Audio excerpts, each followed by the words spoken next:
અમદાવાદના SG highway પરના ISKCON મંદિરના પૂજારીઓ પર કથિત બ્રેઇન વોશ અને પ્રભાવમાં છેલ્લા 6 મહિનાથી લાપતા બનેલી પોતાની પુત્રીની ભાળ મેળવવા એક પિતાએ હાઈકોર્ટના દ્વાર ખખડાવ્યા। અરજદારે તેમની પુત્રીને જીવનું જોખમ હોવાની અને તેને નિયમિત રીતે ગાંજો અને ડ્રગ્સ અપાતું હોવાનો અરજીમાં ગંભીર આરોપ લગાવ્યો। હાઈકોર્ટે કેસની ગંભીરતાને ધ્યાને લઈને લાપતા યુવતીને હાઈકોર્ટ સમક્ષ હાજર કરવાનો હુકમ કર્યો।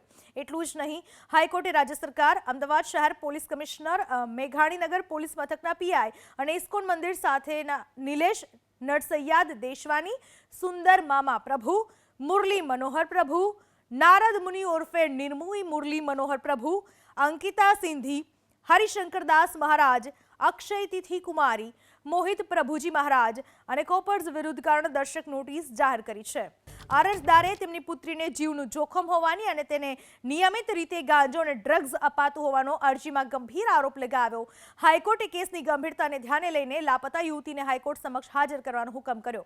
એટલું જ નહીં, હાઈકોર્ટે રાજ્ય સરકાર, અમદાવાદ શહેર પોલીસ કમિશનર, મેઘાણીનગર પોલીસ મથકના પીઆઈ અને ઇસ્કોન મંદિર સાથેના નિલેશ નરસૈયાદ દેશવાની, સુંદર મામા પ્રભુ, મુરલી મનોહર પ્રભુ, નારદ મુનિ ઉર્ફે નિર્મોહી મુરલી મનોહર પ્રભુ, અંકિતા સિંધી, હરિશંકરદાસ મહારાજ, અક્ષય તિથિ કુમારી, મોહિત પ્રભુજી મહારાજ અને કોપર્સ વિરુદ્ધ કારણદર્શક નોટિસ જાહેર કરી છે।